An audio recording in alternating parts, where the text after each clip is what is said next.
Amados irmãos, que a graça e a paz do nosso Senhor e Salvador Jesus Cristo sejam com todos, que Deus possa estar abençoando a vida de cada um em nome do Senhor Jesus Cristo. Através deste vídeo estaremos estudando, explanando mais um pouco a palavra do Senhor em nosso estudo de Apocalipse. Nosso estudo escatológico, que estamos agora no livro de Apocalipse, a 10ª aula. E nós estaremos neste estudo vendo um pouco da palavra de Deus através do capítulo 6 do livro de Apocalipse. Nós vamos estar estudando sobre os 6 selos. Para quem não estudou, não acompanhou os últimos vídeos, é de extrema importância que dê uma olhada nos vídeos anteriores, pois, como eu disse, a gente só entende o livro de Apocalipse estudando todos os capítulos. O livro de Apocalipse é um livro muito simbólico assim. A gente vai ver que há muitas coisas que vai se interpretando através da leitura de capítulo por capítulo. E como eu já disse no vídeo anteriores, não é uma história linear, cronológica, contada do primeiro capítulo ao capítulo 22, mas é um livro a qual acreditamos que existem 7 sessões paralelas distintas, todas elas divididas 7 vezes dentro dos 22 capítulos, com a mesma história contada 7 vezes. História essa que nos mostra a história da igreja, a história da humanidade, desde a primeira vinda de Jesus, sua morte, sua ressurreição e ascensão ao céu até a sua segunda vinda. Quem não acompanhou, principalmente os capítulos 4 e 5, que antecede o capítulo 6, dentro dessa mesma história cronológica, dentro dessa mesma história paralela, da segunda linha paralela, a segunda vez que a história é contada, do capítulo 4 ao capítulo 7, acompanhe o vídeo anterior para estar entendendo melhor. Estudaremos os 6 selos, já estudamos o capítulo 5, onde vemos que Jesus, chegado ao céu, acontece a sua ascensão, ele é coroado, ele é glorificado e recebe o livro em sua mão da parte de Deus Pai. Ele toma o livro e agora ele tem todo o controle da história, ele tem todo o controle da igreja em sua mão. Agora ele recebe toda a autoridade, tanto no céu quanto na terra. E a partir do capítulo 5, nós vamos ver a coroação de Cristo e Cristo assumindo a história. Cristo assumindo a nossa história e tendo toda a autoridade sobre ele. E no capítulo 6 nós vamos ver Cristo iniciando a abertura destes selos. Cristo iniciando a história a qual ele agora está comandando e reinando. Nós vamos ver a partir do capítulo 6 que Cristo vai abrindo os livros e as coisas começam a acontecer agora sobre o seu comando, porque agora o livro está na mão daquele que é digno de tomar o livro, de olhar para ele, porque morreu e comprou para Deus homens de todo povo, língua, tribo e nação com o seu próprio sangue. Amém?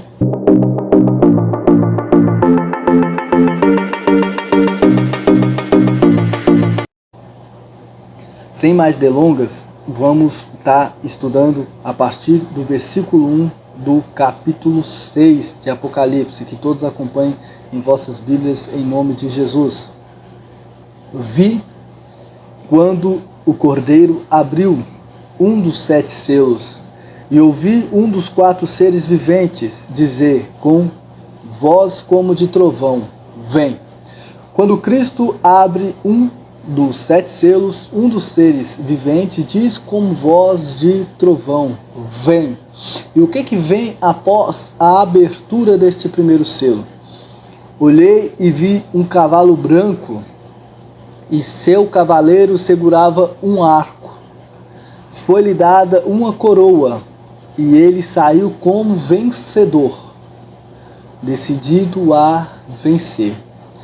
Cavalo branco e seu cavaleiro é o cavalo com mais variadas interpretações dentro dos 4 cavaleiros, onde há diversas interpretações, principalmente a mais conhecida, que é mais pregada, que é mais interpretada pelos irmãos dispensacionalistas, como que o cavalo branco é o anticristo, a qual ele se manifestará após um arrebatamento secreto da igreja, num período antecedente à volta de Cristo, um período de 7 anos.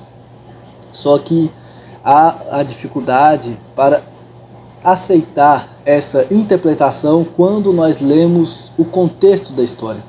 Se nós pegarmos e estudarmos apenas esse versículo isolado, a gente pode falar que é quem for, pode falar que é Cristo, pode falar que é o anticristo, e colocar o nosso pensamento dentro do texto, fazendo uma exegese, ignorando o que o contexto quer dizer. Mas se nós formos olhar para o contexto, desde o início do capítulo 4, quando João começa a ter a visão do céu, quando João vê Deus recebendo toda a adoração no trono, desde os seres viventes, os 24 anciões, e quando nós vemos no capítulo 5, Cristo chegando após ter vencido através da tua morte para comprar homens de todo o povo, tribo, língua e nação, a gente vai ver que todo o controle, todo o comando representado pelo livro, toda a autoridade é dada para Cristo, e Cristo começa agora a possuir o controle da história. A gente vai ver que automaticamente a primeira coisa que Cristo faz é abrir os selos.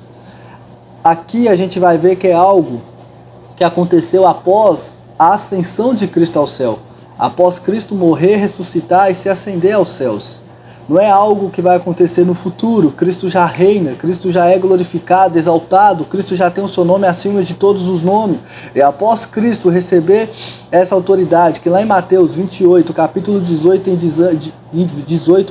diante, ele fala que recebeu toda a autoridade, tanto no céu quanto na terra. Portanto, ide e pregai o evangelho a toda criatura, e todo aquele que nele crê e for batizado será salvo. Que a gente recebeu uma ordem através dos discípulos, ensinando a obedecer tudo aquilo que foi ensinado. Então a gente vai ver que Cristo ali, ele já fala que recebeu autoridade no céu e na terra. Agora, portanto, ide pregar o evangelho a toda criatura da terra, ensinando a obedecer às coisas que ele tem ensinado. Todo aquele que nele crê e for batizado será salvo. É Cristo recebendo a autoridade, Cristo enviando a igreja para pregar o evangelho. Aqui nós não vamos ver nada diferente. Aqui nós vamos ver que Cristo recebe a autoridade, seu primeiro ato como governante, ao abrir o primeiro selo, é dar a ordem clara à igreja de pregar o evangelho, assim como eu e todos da linha amilenista, todos que enxergam o Apocalipse desta forma paralela, simbólica, acredita que o cavaleiro branco é a representação do evangelho, é a representação de Cristo enviando o evangelho.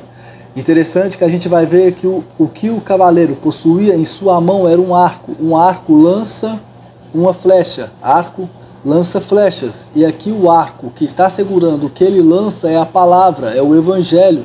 Alguns dizem e acreditam que o próprio cavaleiro era Cristo, mas eu não acho necessariamente que o próprio cavaleiro tem que ser Cristo para ser o evangelho, porque os outros cavalos também traz coisas ruins, consequências ruins, e também tem seus cavaleiros a qual não tem a ênfase, não tem a importância. A importância é aquilo, a consequência que traga. E aqui, após Cristo assumir o reino e a história da sua mão, porque ninguém era digno de tomar esse livro, ninguém era digno de tomar essa história em sua mão, mas ele foi digno porque venceu através da sua própria morte, comprando homens para Deus, de todo povo, tribo, língua e nação. Agora ele é digno e envia a tua igreja para que pudesse pregar o evangelho. Nós vamos ver que o cavalo é branco. O branco não condiz com o anticristo. Aí tem um falso pensamento de que o anticristo vai vir com uma falsa paz, com um falso reinado, período de paz, só por causa do branco, só por causa da paz aqui. Mas nós vamos ver que o branco sempre está relacionado com a santidade, com a purificação, vestes brancas. Cristo também, capítulo 19 de Apocalipse, ele vem de branco, cavalo branco. Então nós vamos ver que o branco, ele tem a semelhança com a santificação. Ele sempre é dada a alusão do branco, a pureza, e o anticristo não tem nada disso. E outra coisa, o branco, ele veio para vencer e vencedor. O anticristo, ele vai ter um período de reinado, mas ele não vai vencer e nem é vencedor. Mas o evangelho é vencedor, o evangelho reina e prevalece. O evangelho, ele reina desde a primeira vinda de Cristo, e ele reinará até o momento que for determinado por Deus. E o Evangelho, ele é vencedor, o Evangelho, ele transforma, o Evangelho, ele muda a vida, ele purifica, ele liberta, ele salva. O Evangelho, ele é o caminho do homem a conhecer a Cristo, a conhecer a Deus e a chegar até o céu. O Evangelho, ele reina, por mais que muitas das vezes o pregador, ele pode até mesmo morrer pelo Evangelho, mas o Evangelho não é derrotado. O pregador pode ser preso, o pregador pode ser até mesmo morto pelo Evangelho, mas não é parado o Evangelho por causa da morte do pregador. Quando alguém é preso pelo Evangelho, ele prega o Evangelho dentro da cadeia. Quando alguém é morto pelo Evangelho, ele glorifica a Deus através da tua morte e faz com que mais pessoas crêem nesse Evangelho, a qual é tão verdadeiro a ponto de dar a tua própria vida por este Evangelho. Nós vamos ver na igreja primitiva, nos primeiros séculos 3 após Cristo, imperadores dizer que o sangue do cristão era como semente plantada, que quanto mais o sangue era derramado na arena, mais cristãos crescia. Então o pregador pode ser parado, mas o Evangelho, ele reina. Nós estamos no período do reinado de Cristo. Cristo reina. Lá em 1 Coríntios capítulo 15, nós vamos ver a palavra de Deus nos dizer que é necessário que Cristo reine, até ser colocado todo o inimigo debaixo dos seus pés. E o último inimigo a ser colocado debaixo dos seus pés é a morte. E que após o último inimigo ser colocado debaixo dos teus pés, Cristo, passará novamente o reinado para Deus Pai. E o que acontece? Cristo reina. Cristo reina e tem o reinado de toda a história e da igreja em sua mão. E este é o período do Evangelho, da pregação do Evangelho, é o período da igreja na face da terra. Quando Cristo voltar e todo o inimigo for colocado debaixo dos teus pés, ele entregará este governo novamente na mão de seu Pai, Deus Pai. Quando Cristo chega ao céu e recebe esse livro, ele recebe o comando da história. Mas quando ele morrer, quando a morte for colocada debaixo dos seus pés e que ele vencer todos os inimigos, que o último é a morte, ele novamente passará o reino para Deus Pai. Cada um, porém, na sua vez. Versículo 23 do capítulo 15 de 1 Coríntios. Cristo primeiro e depois o que lhe pertence na sua vinda. Cada um ressuscitará na sua vez. Primeiro Cristo, depois os que lhe pertencem na sua vinda. A ressurreição dos mortos é na vinda de Cristo. Não há ressurreição numa volta invisível para morar com Cristo. A ressurreição é na sua vinda, é ato único, todos ressuscitarão única vez. Então virá o fim, após os últimos que ressuscitarão. O primeiro é o primogênito a ser ressuscitado, Cristo, e depois aqueles que lhe pertencem na sua vinda. Então virá o fim. Quando Cristo voltar, nós seremos os mortos ressuscitados, então virá o fim. Não haverá mais um período de 7 anos de tribulação e não haverá mais um milênio de 1000 anos para depois vir ao fim. Quando ele entregar o reinado a Deus, o Pai, quando houver destruído todo o domínio, toda a autoridade, todo o poder, porque é necessário que ele reine até que tenha posto todos os inimigos debaixo de seus pés. E o último inimigo a ser destruído é a morte. Então Cristo reina e ele reinará até devolver o reinado a Deus Pai. Então acreditamos que o Cavaleiro Branco é o Evangelho da paz, é o Evangelho de Cristo, o Evangelho que dá paz verdadeira, porque infelizmente a paz ela é confundida por muitos por falta de sofrimento, por falta de tribulação, por falta de preocupação. A paz é totalmente o contrário disso, irmãos. A paz é nós estarmos em paz, mesmo em dificuldade, mesmo em guerra, mesmo em tribulação e sofrimento. Quando nós estamos em Cristo, nós somos novas criaturas, nós somos mais do que vencedores. Quando nós estamos em Cristo, nós temos paz mesmo em meio à guerra. Ter paz é estar com tudo contra você estar em paz, tudo desfavorável, perseguição, tribulação, sofrimento, muitas das vezes a porta do emprego fechada, mas é você estar em paz com Cristo, é você acordar em paz, é você ter o seu pensamento no céu, no trono de Deus, é você buscar em primeiro lugar o reino de Deus e a sua justiça e ter a certeza que todas as coisas Ele provê na sua vida. Você tem paz com Deus, você levanta já agradecendo a Deus por mais um dia de vida e vê que o suficiente é você ter Cristo, é você ter o Espírito Santo, é você ter Deus na sua vida. Paz não é ausência de problema, paz é paz em meio ao problema. Cristo disse em João 14, a minha paz eu vos dou, não a vos dou como o mundo dá. A paz de Cristo é totalmente diferente e é verdadeira. É paz mesmo em meio à dificuldade e tribulação. Esse evangelho nos traz paz. Versículo 3, quando ele abriu o segundo selo, ouvi o segundo ser vivente dizer, vem. Então saiu outro cavalo, um cavalo vermelho. Ao seu cavaleiro foi dado o poder de tirar a paz da terra, de modo que os homens matassem uns aos outros, foi-lhe entregue uma grande espada. Irmãos, o segundo cavaleiro, representado por um cavalo vermelho, teve o poder de tirar a paz da terra. Ele teve o poder de causar morte entre os homens, que os homens matassem uns aos outros por meio da espada. Espada essa que não é um sentido literal de guerra, que não é um sentido literal como no quarto cavaleiro que nós vamos ver. Ela, em grego, o nome dela é maikara. É uma espada de dano muito menor do que a espada que nós vamos ver mais adiante. Por mais que fala uma grande espada, ela no seu significado é punhol, é faca, é realmente armas brancas. E nós vamos ver que a esse cavaleiro foi dado para tirar a paz da terra, que os homens matassem uns aos outros. Quando Cristo começa a reinar, a primeira coisa que ele faz é dar a ordem da pregação do Evangelho da Paz. Só que este Evangelho da Paz, ele nos dá salvação. Ele nos dá a paz em meio a toda dificuldade, até mesmo morte. Mas ele tem consequência. O mal se levanta contra a igreja. O mal se levanta contra o povo de Deus. E o mal se levanta para matar a igreja.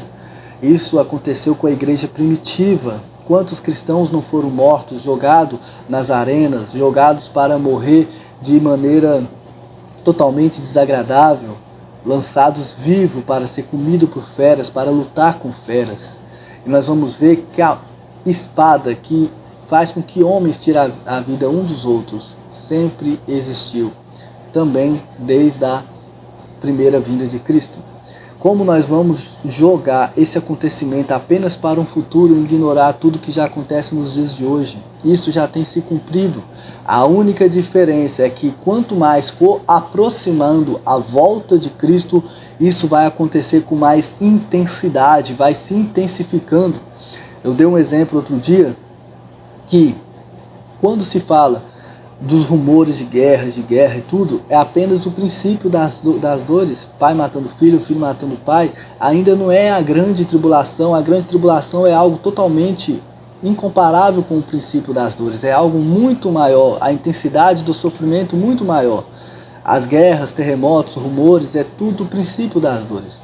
E nós vamos ver que desde sempre pai mata filho, filho mata pai. Mas isso tem se intensificado em número de vezes que acontece, mas também no grau do que acontece.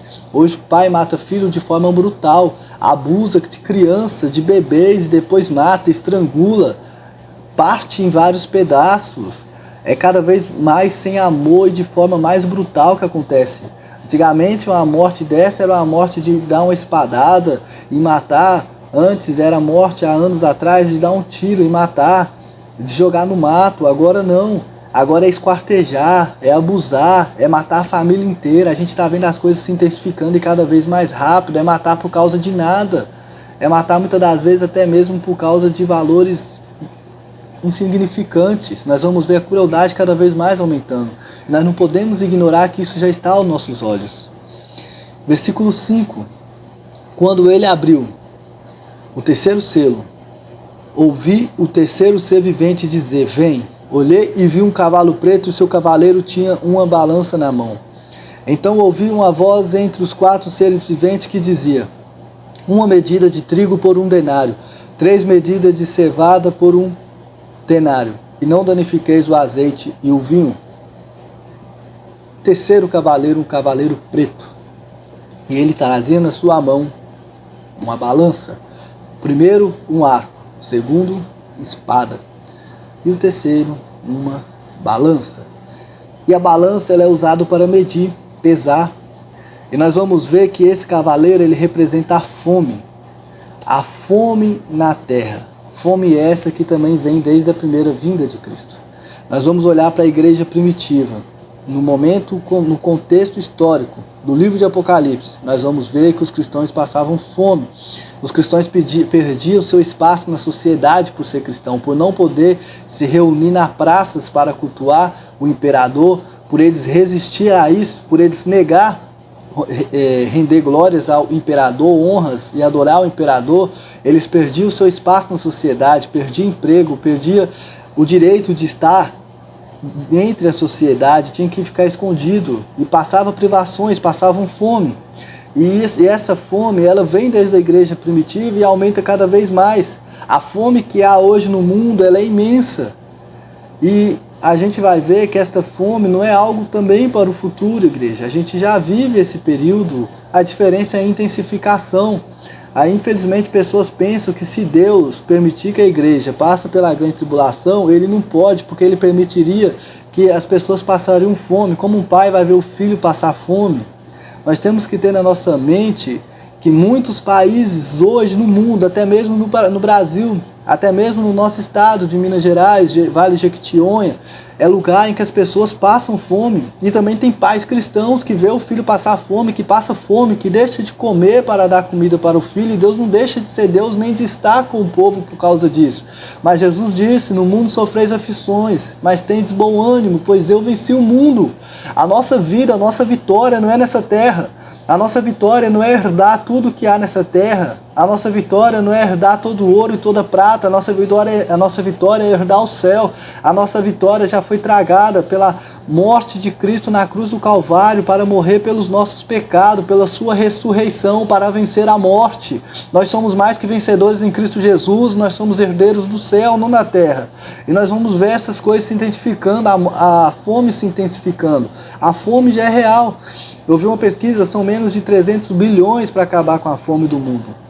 Por que não acaba? A gente vai ver esse dinheiro sendo gastado com jogadores de futebol, com cantores, com coisas fúteis. Nós vamos ver a desigualdade social. E é isso que nós vamos ver dentro dessa passagem. Uns passando fome e outros tendo muito.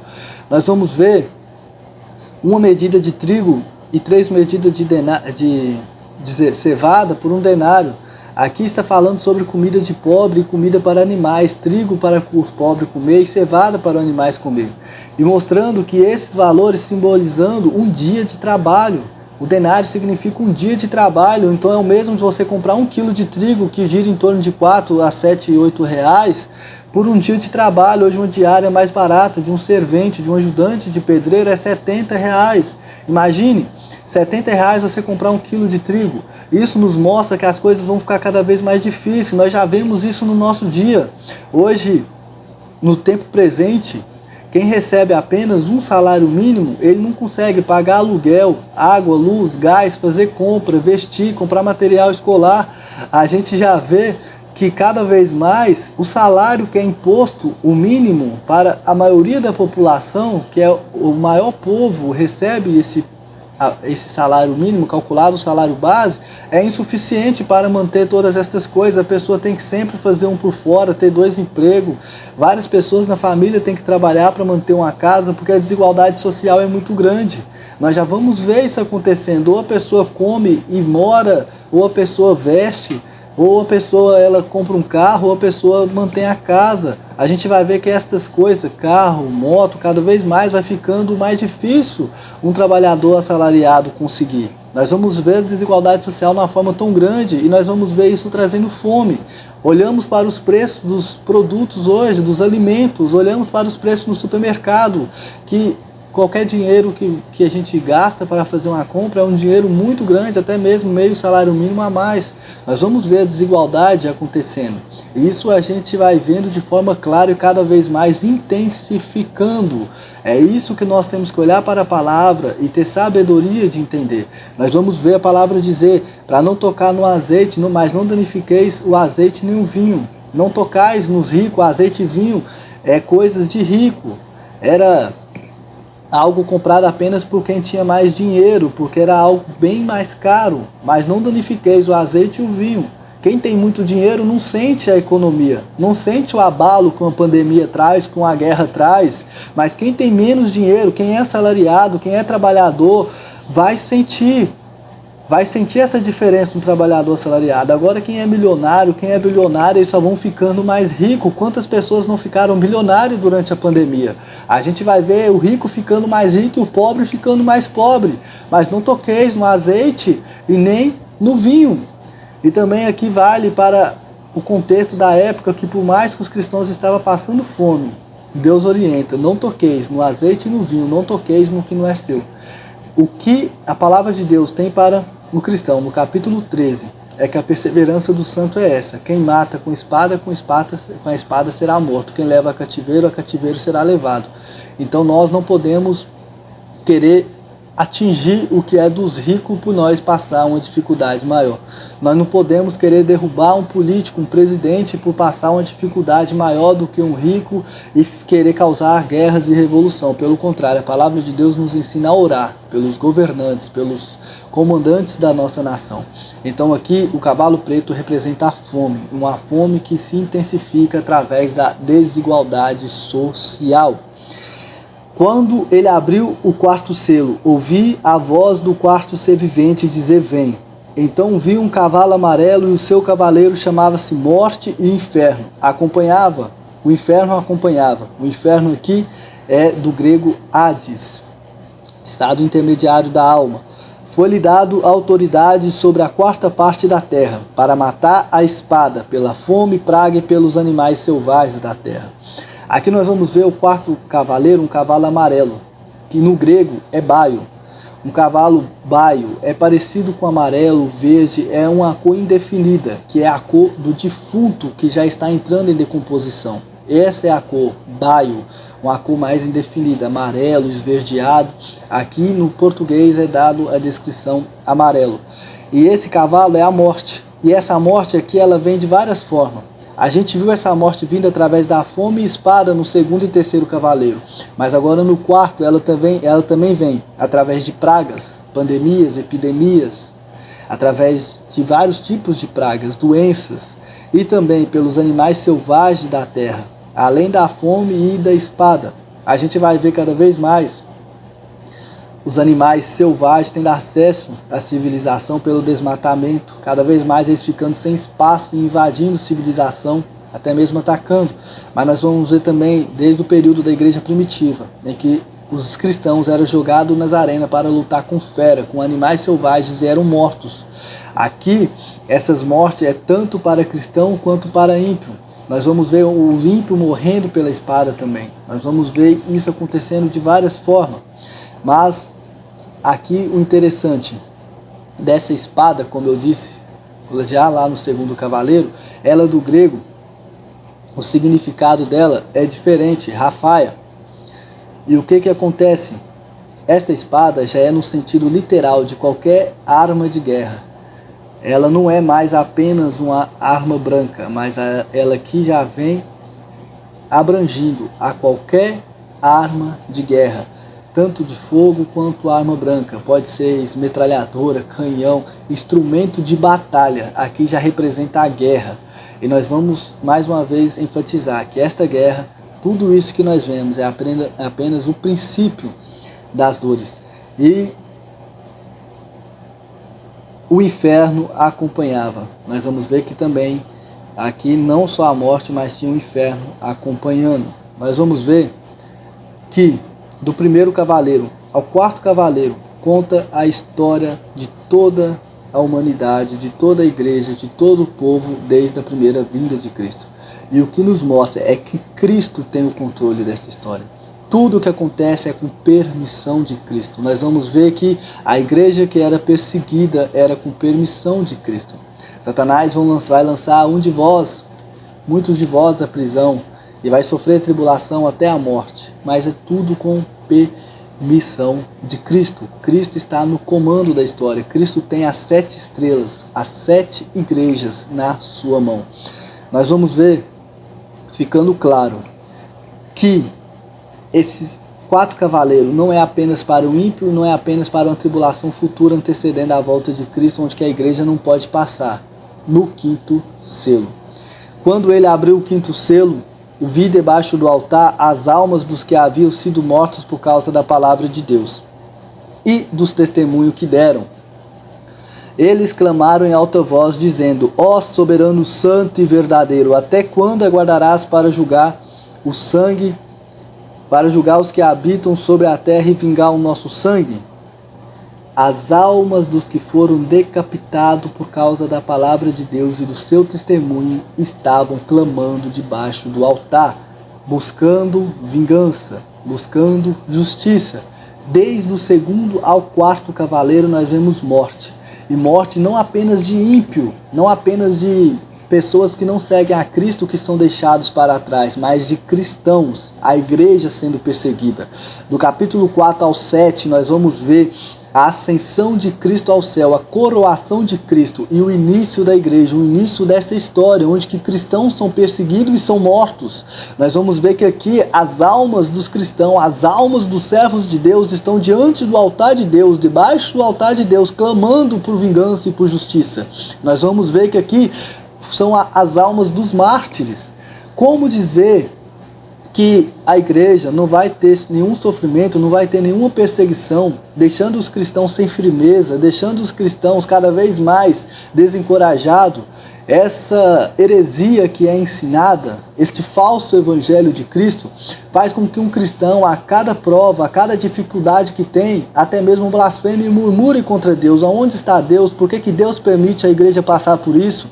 Eu ouvi cristãos dizer: por que nós estamos aqui diante de uma pandemia tão terrível como essa? As pessoas não entendem o que está acontecendo por não receber o ensinamento correto da palavra de Deus, e também peca por não estudar a palavra de Deus. Jesus vai dizer para aprender dele. E a palavra de Deus vai dizer: Pedro, crescei na graça e no conhecimento do Senhor. A palavra de Deus vai dizer que o povo perece por falta de conhecimento, através do profeta Amós. O povo perece por falta de conhecimento. E o que acontece? Perece por não estudar a palavra de Deus. E nós temos que estudar a palavra de Deus. Nós vamos ver que nós estamos sujeitos a qualquer coisa deste mundo. Nossa vitória, nossa herança não é deste mundo. E nós vamos ver que estes mártires que clamam pela vingança, pela justiça, como que eles morreram? Agora, falar que esses mártires não morreram os cavaleiros aqui que veio para trazer guerra, que veio para trazer morte, é uma heresia e é ignorar o contexto. Como que eu vou ler o 5º selo falando de morte, de mártires? E como que aconteceu essa morte? Essa morte aconteceu pela fome, pela espada, pela guerra, traga por esses 3 cavaleiros, sendo consequência do primeiro cavaleiro, que é o Evangelho. A consequência que trouxe eles morrer é o Evangelho, é a palavra de Deus. O primeiro cavaleiro veio com uma missão, e essa missão teve consequência, que é a morte. Aqui são os cristãos sendo mortos por causa da palavra de Deus. Não é os cristãos morrendo por causa de qualquer outra coisa. Não tem como dizer que aqui são pessoas que foram salvos durante a grande tribulação, distinta no período de 7 anos, que aceitaram a Jesus e morreu, ainda mais acreditando que é sem o Espírito Santo, como os dispensacionalistas ensinam, que o Espírito Santo será retirado da terra. Como que pessoas aceitarão a Cristo a ponto de morrer por ele, sem o Espírito Santo? Aqui são as almas dos cristãos, clamando por justiça. Versículo 11: cada um deles recebeu túnicas brancas e foi-lhe dado e falado que repousasse ainda por um pouco mais de tempo, até que se completasse o número de seus conservos, que haveriam de ser mortos, assim como eles também o haviam sido. Pelo contrário, ali eles não receberam vingança, mas foi ordenado que ainda descansasse por um pouco mais de tempo. Descansasse até que viesse se cumprir o número de conservos que haveriam de ser mortos. Há um número de conservos que há de ser morto, e esse controle está nas mãos de Cristo. Somente quando ele decidir que é a hora, ele vai vingar. Isso acontece no 6º selo. Vi quando ele abriu o 6º selo e houve um grande terremoto. O sol escureceu como sacos de silício, e a lua tornou-se como sangue, e as estrelas do céu caíram sobre a terra, como figo verde derrubado da figueira por um forte vento. O céu recolheu-se como um rolo e todos os montes e ilhas foram removidos de seus lugares. Os reis da terra, os nobres, os chefes militares, os ricos, os pobres, os poderosos, todos escravos e todo homem livre esconderam-se nas cavernas e nas rochas das montanhas. E diziam aos montes e rochedo: cai sobre nós e escondei-nos da face do que está assentado no trono e da ira do Cordeiro, porque chegou o grande dia da ira deles. Quem poderá subsistir? A volta de Cristo. Aqui é a ira de Cristo derramada, a ira de Deus derramada sobre os ímpios. Aqui é o grande e terrível dia do Senhor, que já falamos em aulas anteriores. Aqui é o dia da vingança do Senhor. E nós vamos ver essa vingança do Senhor acontecendo na volta de Cristo, que é visível, a ponto dos ímpios, temendo a glória de Cristo, se esconder nas cavernas e nos rochedos, pedindo que caísse sobre eles para que eles não vissem a glória de Cristo. Porque o homem, sem o Espírito Santo, sem ser transformado, ele não é capaz de ver a glória de Cristo. Vamos lembrar de Moisés, quando ele pede para ver a face de Deus. Deus fala que se ele visse, morreria. Mas aqui, quando Cristo voltar, ele transformará os vivos, ressuscitará os mortos e também transformará os mortos em Cristo. E então, os ímpios, que não têm os seus corpos transformados, que não têm os seus corpos glorificados, serão mortos pela manifestação da glória de Cristo e pelo sopro da sua boca. 2 Tessalonicenses capítulo 2.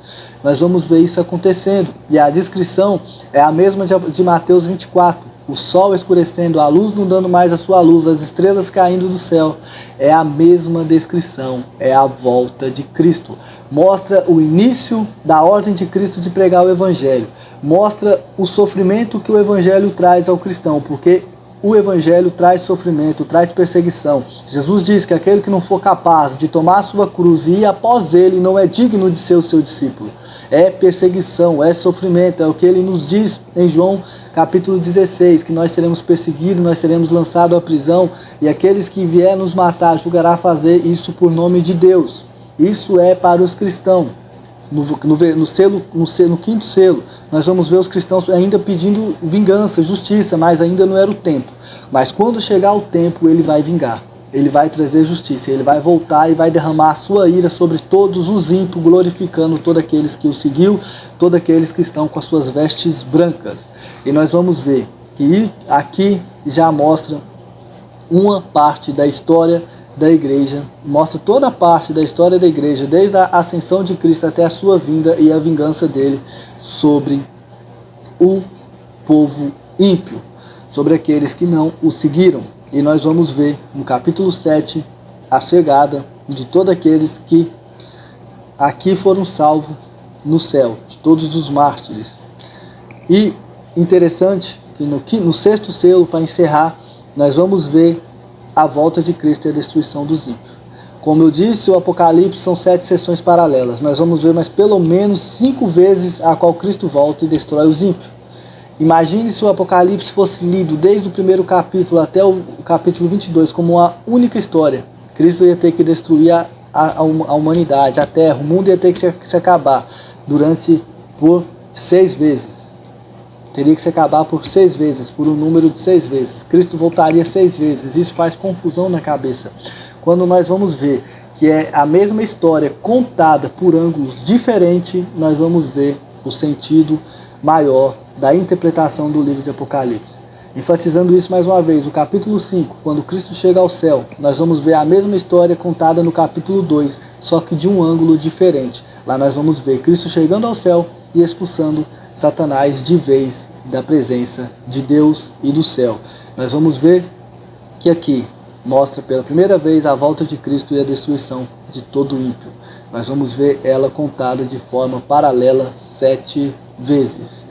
Que Deus possa abençoar a todos em nome de Jesus, que esta palavra possa ficar no nosso coração, que mesmo em dias difíceis, que mesmo em tempos de guerra, é tão proveitoso ler e estudar uma palavra dessa nos dias atuais a quais estamos vivendo, de pandemia, de guerra, rumores de guerra, de pragas, de terremotos, de enchentes, A gente vê a natureza castigando a humanidade. É o apocalipse se cumprindo diante dos nossos olhos. Que nós vamos abrir os nossos olhos para ver que as coisas só estão cada vez mais se intensificando, apontando para a volta do nosso Salvador. E que nós venhamos ficar alerta, porque o dia e a hora que ele virá ninguém sabe, mas os sinais já estão diante dos nossos olhos. E quando ele voltar, será como um ladrão para aqueles que estão desapercebidos. Será de forma muito negativa, será tormento, será sofrimento. Mas para aqueles que estão em Cristo Jesus, para aqueles que estão alerta, vigilante, será um motivo de gozo e de alegria. Nós vamos ver que nos últimos anos, nos últimos 30 anos, as coisas têm se intensificado e acontecido de forma cada vez mais rápida. Nós vamos ver as tragédias acumulando através, assim, em cima de tragédias, guerras, rumores de guerras, doenças cada vez mais diferentes que aparecem, coisas espantosas. É a volta de Cristo cada vez mais próxima. Venhamos nos apegar a Cristo. E se você ainda não tomou a decisão de reconhecer Cristo Jesus como único e suficiente Salvador da sua vida, ainda há tempo. A gente vê Cristo exortando as igrejas que estavam em falta com ele, mas ele sempre exortando e apelando ao arrependimento, fazendo um apelo, um convite pelo arrependimento. Arrependei-vos, arrependei-vos. A você que ainda não se arrependeu, que não viu, que ainda não reconheceu que você, que eu, que nenhum de nós sem Cristo não somos nada, que nós somos apenas pó, pecadores, falhos, e que essa terra, que esse mundo, que essa vida é apenas passageira e que nós precisamos de Cristo para ter uma vida com abundância, uma vida com paz, uma vida verdadeira e uma vida eterna. Você ainda tem tempo para que possa reconhecer isso na sua vida, porque quando ele voltar, porque quando ele surgir nas nuvens do céu, quando o sol escurecer, a lua não dá mais o seu brilho, as estrelas começarem a cair do firmamento, os céus serem abalados e Cristo aparecer no céu, enviando seus anjos para arrebatar os seus escolhidos, não haverá mais tempo para mais nada. Não há segunda chance, não há uma repescagem. A vinda de Cristo ela é única. E quando esse momento acontecer, assim como mostra na parábola das 10 virgens, quem ficar para trás, a porta é fechada e não há mais esperança, não há mais momento, não há mais oportunidade para reconhecer e para entrar na cidade santa, na cidade celestial, na Nova Jerusalém. Que Deus em Cristo abençoe a todos, em nome de Jesus.